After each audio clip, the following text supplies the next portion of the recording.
This video will show you how to download your class roster from Passport, open it in Excel, and use it to create a grade roster for your records and to turn into A&R. So I'm already in my Faculty Center in Passport. I'm going to click on my Faculty Center. So as you know, I'm sure, these little icons represent your class roster. So I'm going to click on that. And that takes me to the class roster for that term. Now, to download this roster, all I have to do is click on this little download icon. I want to note that I'm using Firefox, and I'm also using a Microsoft Windows. So if you're using another browser or if you're on a Mac, your experience will be a little bit different. So I'm just going to click on this link. After you click on this link, you're going to get hopefully a pop-up box, and it's possible that you might get a message from your browsers telling you that pop-ups are blocked, in which case you have to allow pop-ups. Then click OK. When you open the file in Excel, you might get this message. You can ignore that message and click Yes, and you should see your roster. So I'm going to show you how to delete columns in this roster, but I'm also going to show you how to clear contents in a column so that you can use the column. So if you want to delete a column, you can simply put your mouse pointer at the top of the column and right click, and that will both select the column and give you a pop-up menu. If you want to delete the column, you simply click on delete. Now watch what happens when I delete this column. Oh, it made all my other columns change size. Well, I'm not going to worry about that too much right now. Now let's say that you want to keep a column but you want to delete the contents, and I'll show you why you would want to do that. Simply right click at the top of the column, click on clear contents, and that preserves the column but it removes the contents of the column. Remember, you have to click up here at the top of the column, right click,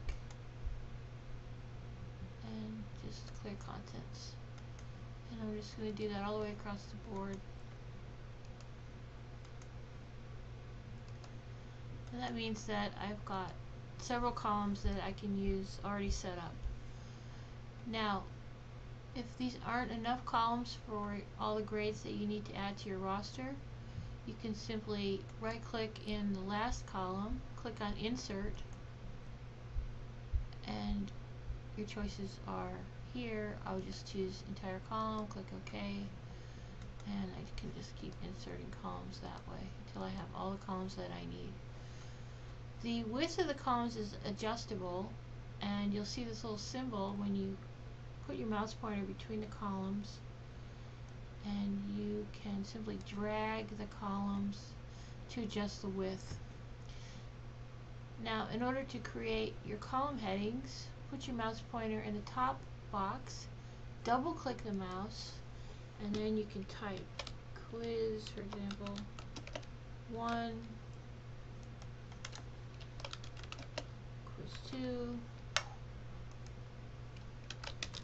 homework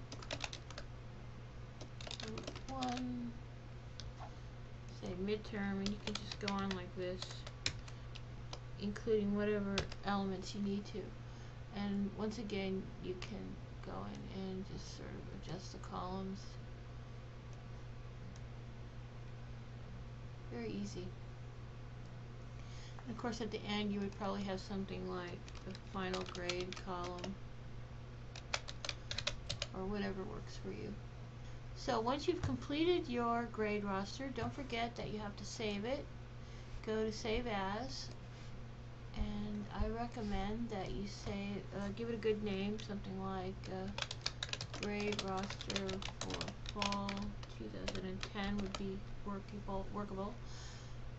Make sure you're saving it in the correct format. I would recommend saving it as an Excel 97 2003 file. This eliminates a lot of problems you could have with cross compatibility. Make sure you save it someplace where you'll be able to find it. Click on save, and you might get this message. Just click continue, and now you have your grade roster, and you can make sure you save this for your own records, and also you will have a grade roster to turn into A&R.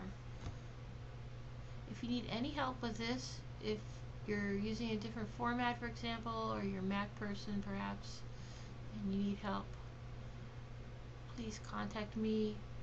My phone number is shown here, my email address is shown here, and I'll do whatever I can to help you and get you on the right track.